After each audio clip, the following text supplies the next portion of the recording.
I was already a very, very proud girl dad when I found out I was having a son. And look, every man wants a son, and every man learns very quickly that his obligations to his son are actually very different than his obligation to his daughters. And you would think it would be easier.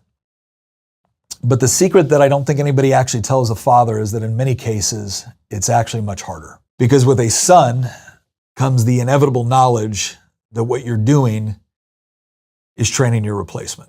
Now, sons tend to go through 3 stages when they're young. They're a cub, then they're a boy, and then they're a young man. And one of the first lessons your son will ever learn about what it is to be a man is his observation of how you treat his mother. When you properly love, honor, respect, protect, and provide for his mother, you are showing him what a father does. You are creating a standard that will inform his own expectations and his sense of responsibility, and they pick up on it very young. My little boy loves his mother. I mean, there was no question in it from a very early age that they had a special bond. And me having spent a good amount of time the first couple years of his life deployed to Iraq, among other places, you can imagine how important that connection was between him and his mother. But one day when he was a little bit older, the 5 of us were all sitting down watching a movie called Real Steel, which is essentially Rocky, but with robots.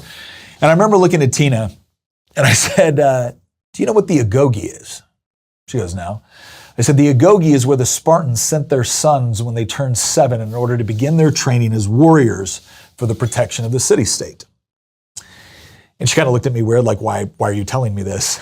And I looked at Luke, who was used to wrestling and boxing with Daddy whenever we watched shows like this. And I looked back at Tina and I said, let me show you what I mean. And so Luke and I start boxing, right? We're boxing, we're wrestling, we're going back and forth, and I get him. Not hard, just enough to where it kind of surprised him. And instead of backing away, he let out his little boy version of a war cry, and brother, he just charged me, right? He came right at me, fist just going nuts. He was going to show me. And I remember my wife at that moment looking a little bit horrified, and she said, what just happened to my little boy? And I looked up at Tina, and I said, he's not your little boy anymore. He's mine now.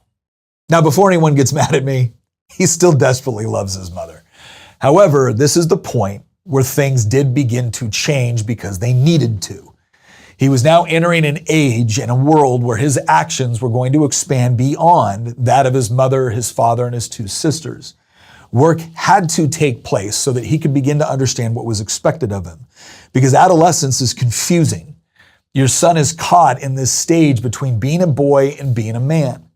And if they're not presented with challenges they have to overcome, regardless of discomfort, fear, or even pain, they're going to remain a boy. Now, if they're given the wrong kind of challenges, the kind which demean, confuse, or break them, they'll become the worst kind of man. So your job as a father during this time is to not only prepare them, but to actually orchestrate challenges that will, by design, challenge them physically, emotionally, intellectually, and spiritually. You have to judge carefully when to intervene and when to let them feel the pain and frustration of failure. The most important thing for them to learn at this stage is that they have to get back up, and they have to be able to distinguish not only from their objectives, but right and wrong, the just and the unjust. You are teaching them that they need to have a willingness to sacrifice for that which is noble. And I can remember very clearly the first time my son found himself in a position where he had to stand up for something.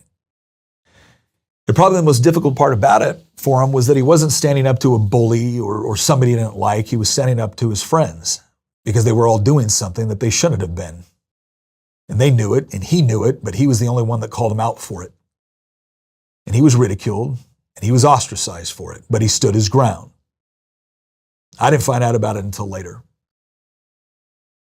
But I took him aside, and I was very intentional. It was just him and me. And I looked him in the eye and I said, I need you to know I'm proud of you. I'm proud of you for that. Not simply because you stood your ground, but because you were willing to do it with your own friends. And in many cases, that's harder.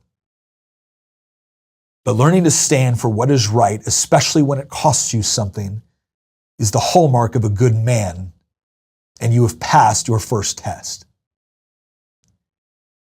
But keep this in mind, fathers. He is watching what you do every bit as closely as what you say. And the lesson taught by example will reside with him far longer than the one taught merely with words. And that is not a lesson you want to learn the hard way. But before you know it, he will be a young man. He's no longer a cub. He's no longer a boy. And too many fathers believe that our primary role during our son's youth was merely to provide, to establish order, to protect. And while all of those things are true, they are incomplete. Your son will have been looking for guidance since he was very small. He will glean what he can through observation, but he requires instruction. And if he doesn't get it from you, believe me, he will get it from somewhere. And what this part of his life should represent are the final stages of preparation. Because up to this point, if you have done your job, your son should know that you love him. But past this point, it's your respect that he desires. And he will know that while the love can be given, the respect he will have to earn. The burden at this point is shared between the father and the son because your duty is to show him the pathway to respect. But it's his alone to earn. And there is no substitution for that process because he is going to encounter a world the way it is, not the way you wish it would be for him. And if you have done your job correctly, then in that moment of testing, when it matters most, he won't let himself down because he won't want to let you down. And that's perhaps the hardest part for a father. It's the knowledge that you're merely preparing him for the test. One that is, it's in the distance. It's beyond your sight. It's beyond your control. And it is most likely beyond your intervention. And that's the way it has to be. As his father, you know that one day the dragon is going to come and it will be his responsibility to slay it. Because manhood is ultimately a threshold that he has to cross alone.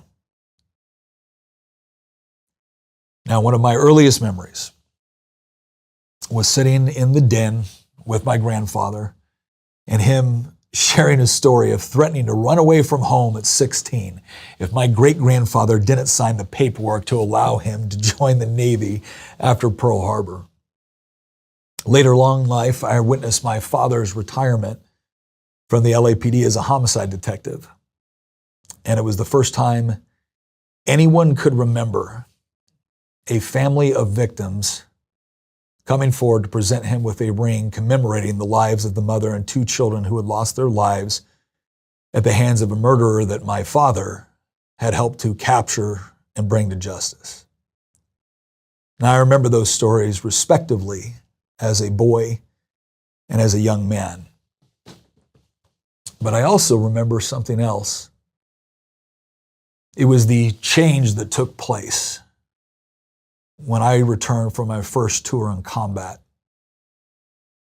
and I took my place alongside them with my own stories of dragons slain and scars honorably earned. And I think what that reinforced to me in that moment was that the raising of boys to become young men is not only a responsibility, but it's a legacy. For those of us who were blessed with fathers and grandfathers who showed us the way, it's a legacy that you preserve. But for those who did not have that, it's a legacy that you begin. And there is something truly noble about the man who overcomes the absence of their own father to ensure that their son does not experience the same loss. Ultimately, it's a difficult task. And in many ways, it's becoming even more so. But when I get tired and when I get frustrated, I imagine a future moment, maybe in my den one day, where my time will come where I'm not the son, I'm not the father, but I'm the grandfather. And I will have the opportunity to sit alongside my son and my grandson.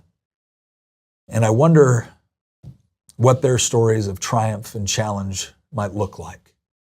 And when I think about that, I then get up and get back to work in order to make sure that I've done my part to prepare them for that moment. A moment I very much want to experience one day.